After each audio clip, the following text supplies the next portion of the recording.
as much as I can talk and, give all the statistics and the facts, it's about the qualitative feedback. And when this lady who had just come off a night shift waited for us to sort of have our guests arrive, and she stood up with her piece of paper, feeling very proud that actually she's part of this project. She's a participant. She has got ownership of the project. She feels that this project is really impacting her, and she's going around telling everybody in the community, look, come and engage with AT Beacon Project, come and get your fruit and vegetable on prescription vouchers. It's making a huge difference to me. She's talking about how her blood pressure is much better controlled. She's talking about how she's reduced the salt in her diet. She's talking about the fact that she's cooking from scratch with healthy food that she's been able to get from traders that she's known for 20, 30 years in Brixton, in West Norwood, in Streatham. She's talking about how now she can feed her family of 5 with lots of healthy things. What else do I need to do as a doctor? I mean, come on. Doctor's Kitchen. Recipes, health, lifestyle. Dr. Chi-Chi, thank you so much for sparing the time to chat to us here. Tell us where we are. This is not usually where we do the podcast. We usually do it in a soundproof studio and everyone's silent, but there's going to be loads of activity. Where are we today? We are in Angeltown. So that's an estate in Brixton, so south east London. So yes, we're in Lambeth, in the middle of the neighbourhood. Yeah.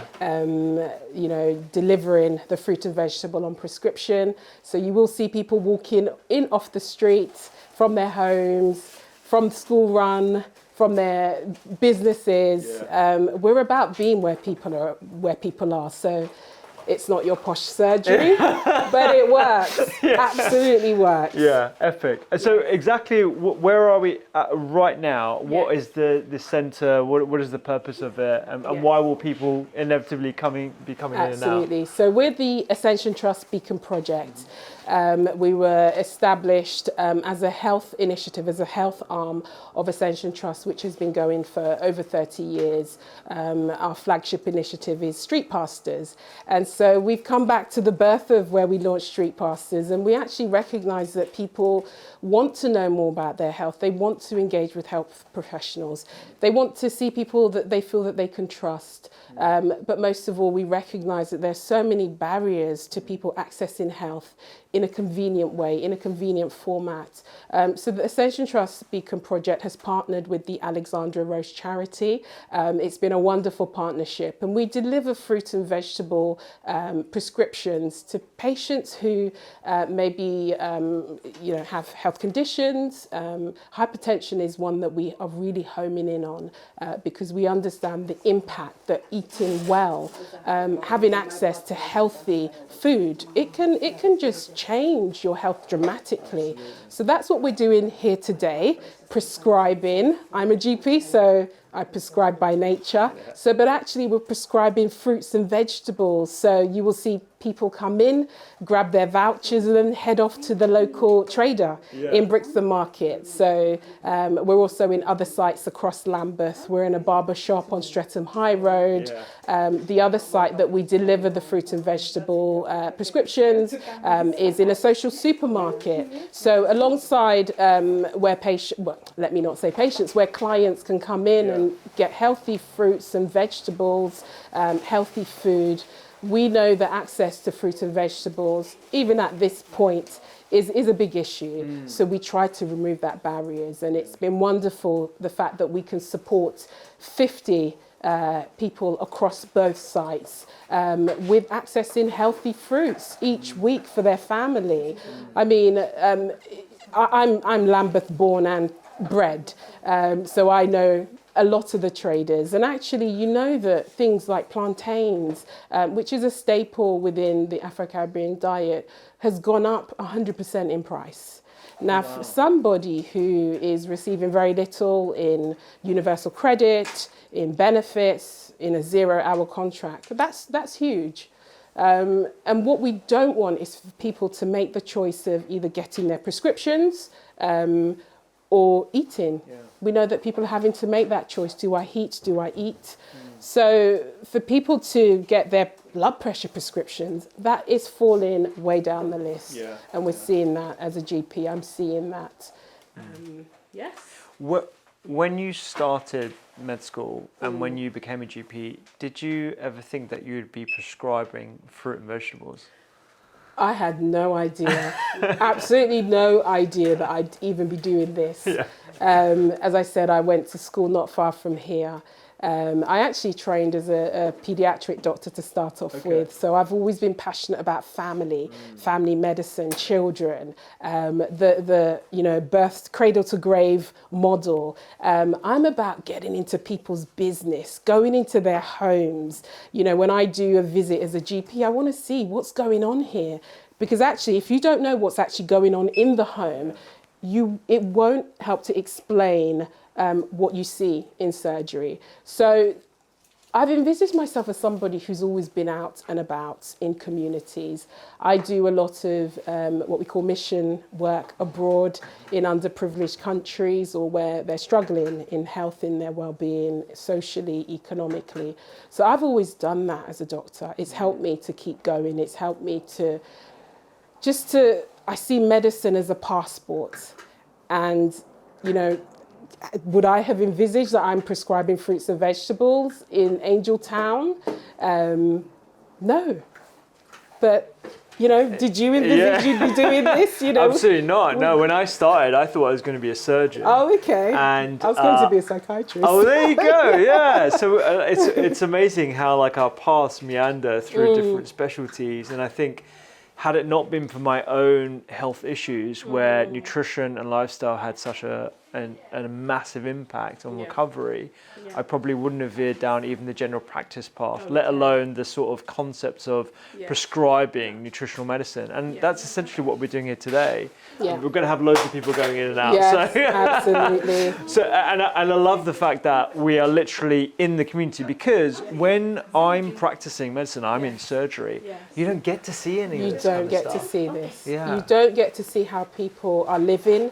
You don't get to see the impact of actually us prescribing a medication that somebody's going to have to pay a prescription for. You don't see the impact of the fact that if a patient's on 2 antihypertensive, what impact does that have on them economically? So you might see them pitch up and they're not taking their medication, and you're saying, well, why aren't you taking your medication? Do you know your blood pressure is high? Number one, you're considering the fact that there might be an affordability issue where they're not qualifying for free prescriptions. It might be the fact that actually they're not getting in to see their local nurse because they're on a 0 contract hour job. So we also do Sunday outreach. So we go to churches, we go to faith groups. I'll give you one classic example. So I saw a gentleman, he came up to see me. He's had a stroke in the past. He's got cardiovascular disease, hypertension, diabetes. So I saw him. His blood pressure was completely through the roof. And I said to him, look, you would be a really great candidate for our fruit and vegetable on prescription. Now, he works as a sort of 0-hour contracting workman via some sort of app where you have to quickly get the job that comes up on the app. And he said, I literally can't come to get the vouchers. I can't go to my GP. I don't go for my annual diabetes check. I don't go for my retinopathy screening because I have to work. Right. So I said to the team, look, no, we need to make this work for this gentleman. We know he lives locally in the area. Can we make sure that he can come, even if it's just once a month, and we can give him the vouchers? We can ensure that at least we're helping him so that he can manage his diabetes, he can manage his hypertension.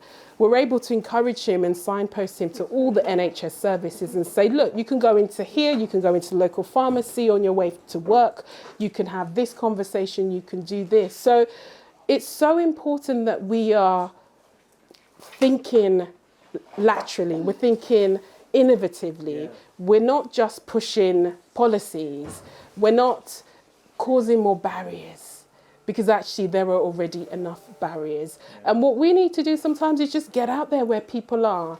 And as I was saying, this has been one of the most amazing years of my career as a doctor. Yeah, let's talk about that, because when we were walking on the way from the church to here, it's a short walk, all I all I got from you was a big smile Yes. for about everything that you're talking about here today. And you said exactly that. This has Yes. been one of the best years of your It has clinical been. career. It has been. Talk about that. It's been like I've been able to paint a picture of what health looks like to communities. I've been able to really tackle issues that matter to communities. Trust is a big thing, and I usually say to people that trust is becoming a fast determinant, a social determinant of health.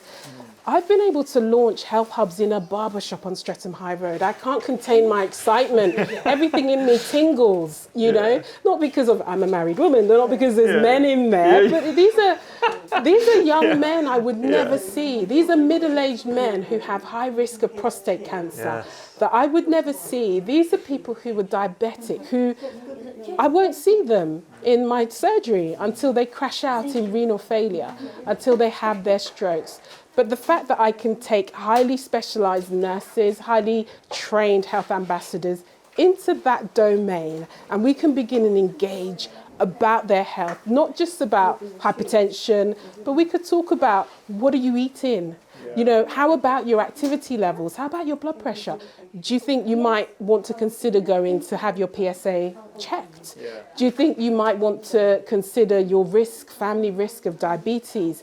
How about your eyes? Have you had an annual eye check? Do you know you could just pop down the road to Specsavers and have a conversation? How about stress? How are you? You know, I'm always amazed when people ask me as a doctor, Dr. Chi-Chi, how are you doing? But actually, we know that people have been through so much, and we do need to ask those questions more. So it's been an amazing year because I've been able to innovate and see results, see the success, see people coming in. Look, I mean, this is amazing. This is my dream. Maybe I didn't know my dream, but seeing people come here as these ladies are, getting their fruits and veg prescriptions, speaking to a nurse, we engage them on all issues to do with health. We signpost them to the correct place. Does it get better than that? In that word you use, innovative, is exactly how I describe this, because the way I see what you're doing is you're flipping general practice on its head. Instead of creating a small hub where people have to go to, you're basically inverting that and saying, it's okay, we're going to be where you're at. Because we realise the time constraints and all the other barriers that exist that prevent people from actually coming to our little surgeries wherever they are. Absolutely. And we know that in the pandemic, everybody had to sort of modify the way that we were doing health. And we're still working that out. What does health look like these days? But what does health look like to somebody who doesn't have credit on their phone, trying to wait on the line for a GP? What does health look like when they just need to go and quickly drop off a child to nursery? They need to go to work. They can't be called back at a time. I know that we're changing the way things are done, but actually we know that, 15,000 people are walking around with undiagnosed high blood pressure since the pandemic. We know, not 15,000, we know that 500,000 are walking around with high blood pressure. We know that equates to about 15,000 strokes. They're there. Are we going to wait till they end up in secondary care, costing thousands to the NHS purse? They may be the breadwinner for their family and they've been removed from activity. I've seen that happen. People deserve better. They really do. They pay their taxes. They work really hard. They work hard for themselves. They work hard for their families. Surely an £8 voucher a week to go and get fruits and vegetables, surely they deserve that. Surely they deserve the extra £2 per dependent so that their families can eat well. Unless you're in it and actually know how people live, you will not know what that means to them. And actually, for me to be able to be in the midst of people's lives, okay, I'm not on the ground every week, but my staff are. They're on the streets. They're stopping people. I'm out on a Sunday with the team. So you just need to understand and be able to feel how people live. And then we understand the impact of these policies. It makes a huge difference. And actually, our participants speak for themselves. And, I've never had a clinic where every patient turns up. No, of course. you know. Yeah. But actually, when we're at our sites, you know, we have 25 people that we're supporting at the social supermarket in West Norwood. We are quickly building up the list here. We had to sort of take it slowly because when we launched the first site, on the first day, everybody was enlisted, 25, because the demand was so huge. Yeah. So here we're just carefully trying to work in this community, get people out, get people talking. And they turn up every week and they will see a nurse, have their blood pressure checked. As I said, we're not a blood pressure testing or screening or monitoring service. It's a carrot. It's a carrot to be able to talk about everything else. Yeah, totally. And the things that we pick up, just honestly, it's so humbling. Yeah. Yeah. And when you said that, you're literally on the street. You are on the street. We just walked past and we saw people walking around. They have their jackets on. You can spot them a mile off. And then I'm sure they're just approaching people, asking how they're doing. Absolutely. We approach people. We talk to them. We engage them. We also have a full-time mental health and wellbeing outreach worker. So we work alongside Public Health in Lambeth. She's based on their wellbeing bus once a week, and it just goes to different sites across Lambeth. She's based in our hubs at the other times. And you just need to go out there and engage. People aren't scary, they want to talk. If you say to someone, look, can I have a chat with you? You have a visible uniform, you have a visible badge, you're credible, they know you, you have been in the community. They stop and they talk. As I said, our initiative, Ascension Trust, was birthed here, right here. And actually, our flagship initiative called Street Passes has gone, global. It's across the UK. We have 240 different sites across the UK. We've trained over 20,000 volunteers.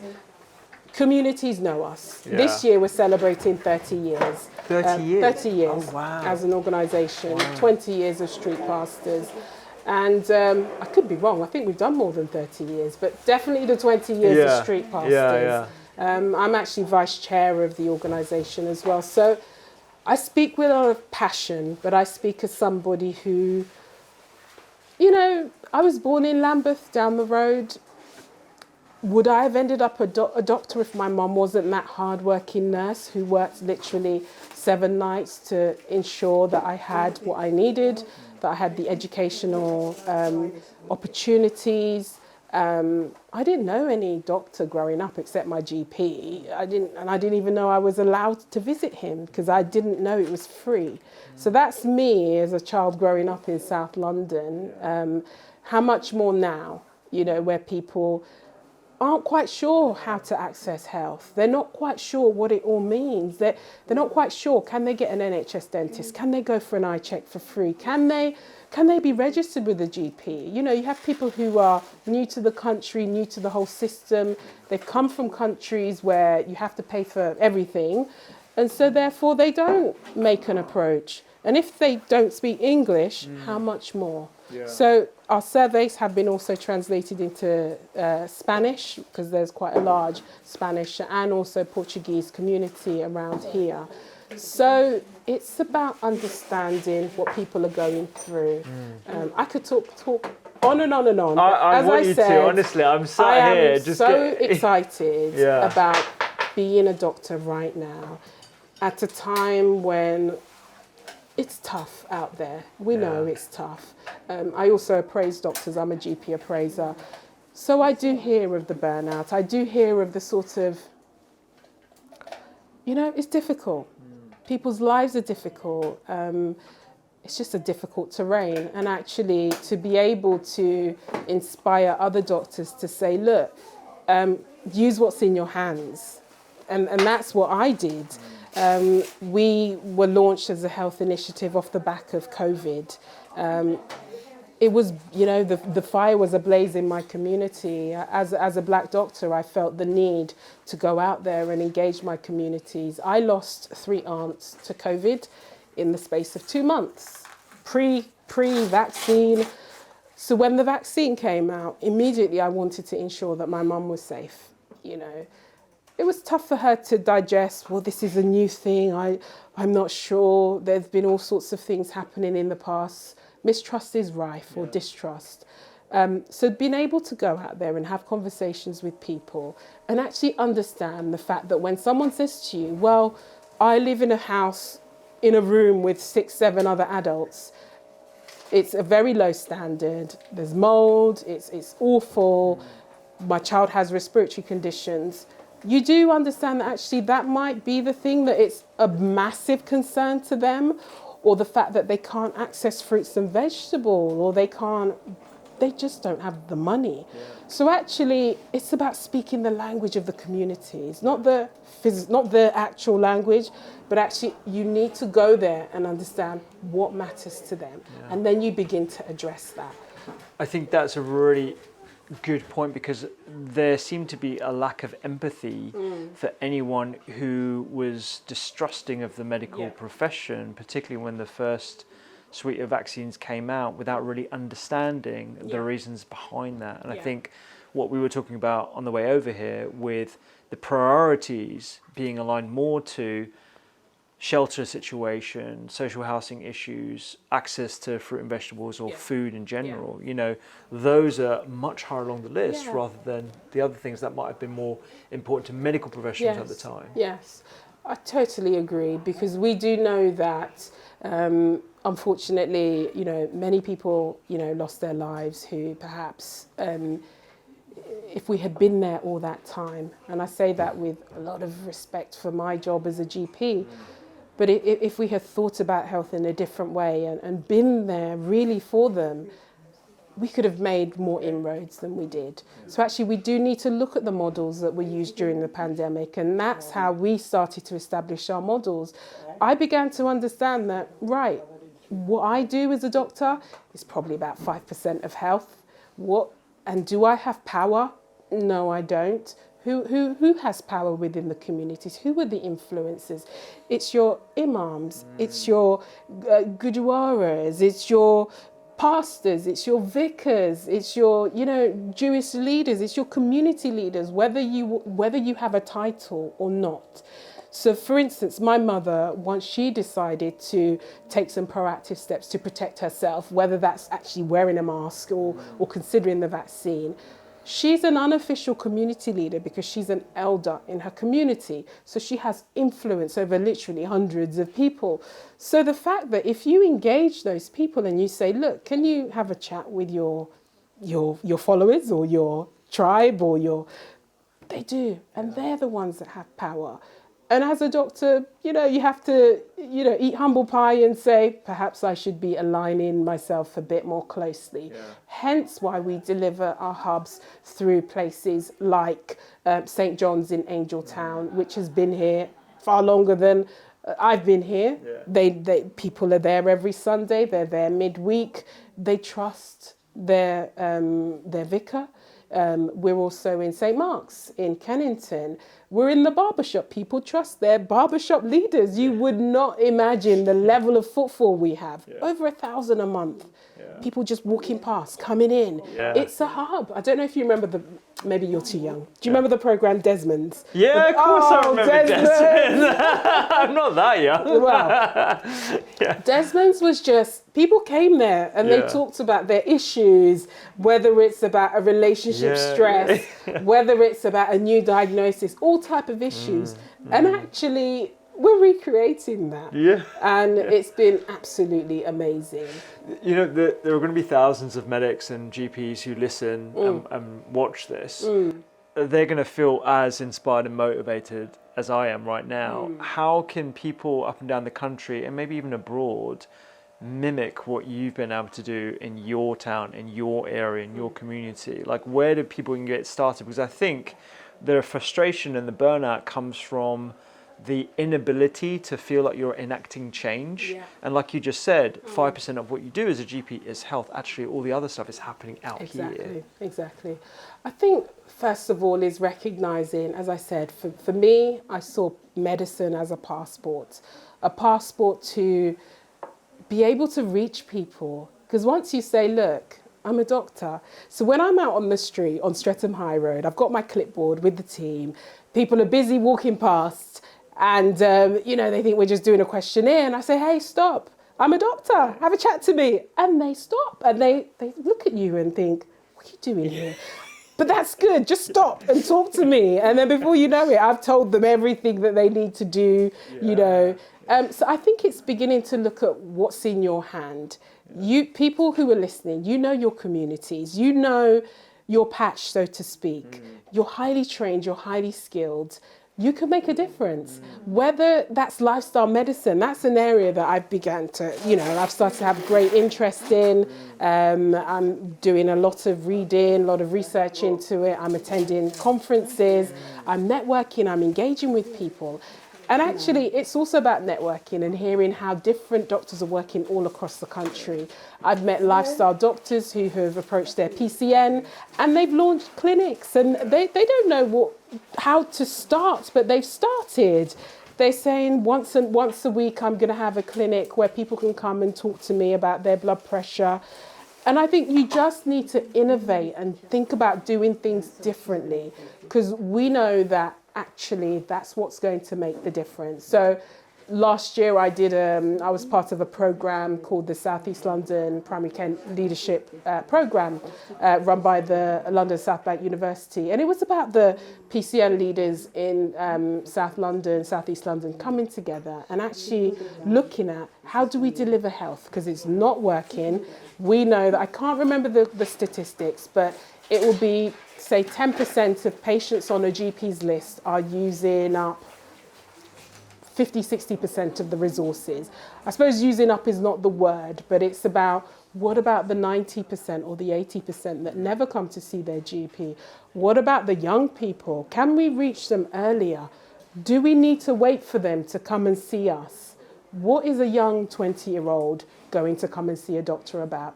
Obviously, if it's somebody who's on a contraceptive pill, yes, they do come for annual checks or regular checks. But actually, why wait till they're 50, 60 and end up in with a health problem? How should we be reaching out to them? So these are conversations that are happening. We just need to encourage more of that conversation happening all across the country, because we know we need to do health differently. It has to change. It has to change from a point of the doctor actually enjoying their job. It has to change from the point of patients actually feeling that the doctor has an interest in them when they're not, you know, knocking on the doctor's door.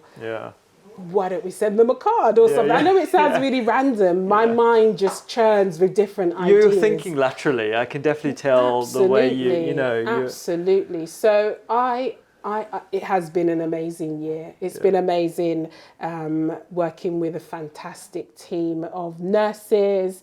You know, I have, 4 highly skilled nurses that work with me on this project. I've got accountants working with me on this project who want to do this. I've got people who've worked for the Met Police at really high level, and actually they want to be part of this. So our health ambassadors look different. They're normal people from all walks of life who actually feel that they want to make a big difference. Our nurse, Margaret, who was one of our founding nurses, she's in the background smiling sweetly. She's worked in Lambeth for 40 years, Margaret, and she knows the community.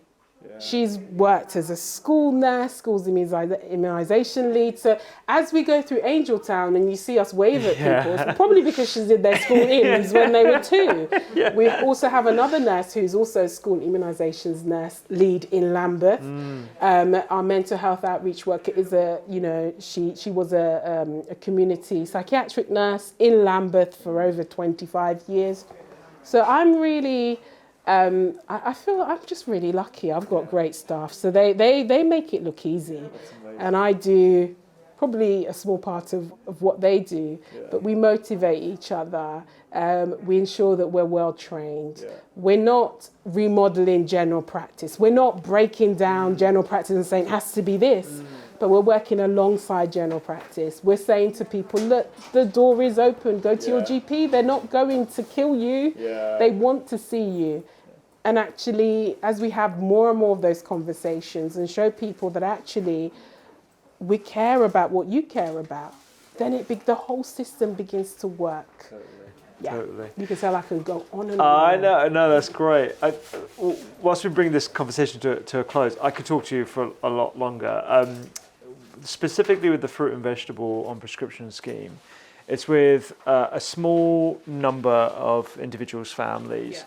Yeah. What's been some of the highlight moments for you? And give me your 2 cents on whether you think this scheme should be available to everyone up and down the country. Because I know where I am on that. I'm really for this, just from the small bits of the results and stuff that I've heard from Jonathan, the team, yourself. Give us your perspective on it thus far. Yeah, I think a highlight moment was for me was when we had the Deputy Chief Medical Officer for England visit one of our hubs at the community shop, and actually we invited 2 of the participants to come and speak about the impact of the project, the fruit and vegetable, on their lives. As much as I can talk and, give all the statistics and the facts, it's about the qualitative feedback. And when this lady who had just come off a night shift waited for us to sort of have our guests arrive, and she stood up with her piece of paper, feeling very proud that actually she's part of this project, she's a participant, she has got ownership of the project. She feels that this project is really impacting her, and she's going around telling everybody in the community, look, come and engage with AT Beacon Project, come and get your fruit and vegetable on prescription vouchers. It's making a huge difference to me. She's talking about how her blood pressure is much better controlled.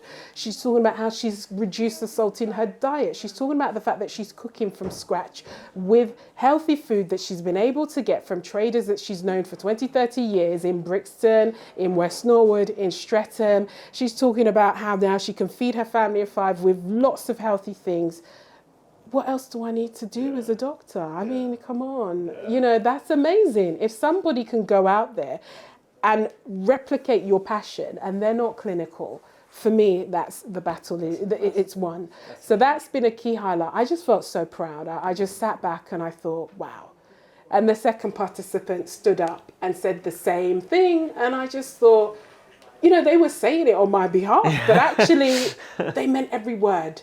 And they put it into perspective. It felt like it put flesh on the whole project. Yeah. And I just thought, keep going, just keep going. So should this be all across the country? Of course it should be. Sorry, my arm movement was like, yes, of course. Of course. There's so many different things that we can prescribe fruits and vegetables for. This morning we were debriefing it as a team, and we were talking about some very deep and sensitive matters that had been disclosed to us from some of our participants. Of course, someone who is having chemotherapy or they've just received a diagnosis of cancer and have to stop work, and surely if we can support them in this aspect of life, it's important. Yeah. Of course, somebody who can't afford toothbrushes and toothpaste for their family and children, because we know the statistics are there. Dental poverty, tooth decay is massive in children, because through the pandemic it's just the sweet things, cheap things that people have purchased for their families, and that habit is still going on. Of course we should help out there. Of course. So what else? I mean, everything. Yeah. Why can't somebody come to their GP and be prescribed fruits and vegetables? Is that a lofty ambition? Might sound a bit crazy to people, but I do like doing the crazy things. I do like being in a barber shop and saying, yes, absolutely. This is health. It works for communities. Yeah. Let's do this. Amazing. You've given me so much life. I appreciate you. I appreciate you so much, Dr. Chi-Chi. It's amazing. I will 100% be back, and I will... you must come to the barbershop. I will come to the barbershop. Yeah, come to the barbershop. Yeah. I think it would be a bit more rowdy then. It's interesting. I remember one of the people who's getting their hair cut one day said to me, "Oh, Doc, you need to be on TikTok. That's where it is. You need to be on TikTok. This is how you need to get the health promotion out there on TikTok." Absolutely, what do you want me to do? But actually, it's important that we understand the language that people speak these days. I'm there sending text messages to patients, come and have your blood pressure checked. Yeah. Well, Maybe I should be telling them on TikTok. Maybe you Do a should. little dance with it. You could just the create pointy fingers. Yeah, Who was 100%. point? Yeah. Tick, tick. Well, you could just create an account called Barbershop Doc. Oh my goodness. And then it would just be you with like, you know, a young male or whatever, and then, you know, just saying, what was your health complaint? Exactly. This is what it That's is. what he was kind of Yeah, alluding to. you should probably And do then it. You should when probably he came do the it. next week ready, I was like, I don't know this. We'll hold you to it. We'll hold you to it. We'll keep an eye. Okay, Barbershop Doc. The Barbershop Doc. I reckon that could go viral. Oh my goodness. Wow. We'll be back. We're going to check in on that. But thank you so much. I No, appreciate thank you your for time. coming, I appreciate and this. It's been wonderful. And thank you our to pleasure. Alexandra Rose Charity. Absolutely. It's been a pleasure to work with Jonathan, Hannah, and the whole team. Amazing. Yes. Thank you. Thank you so much. That was wonderful.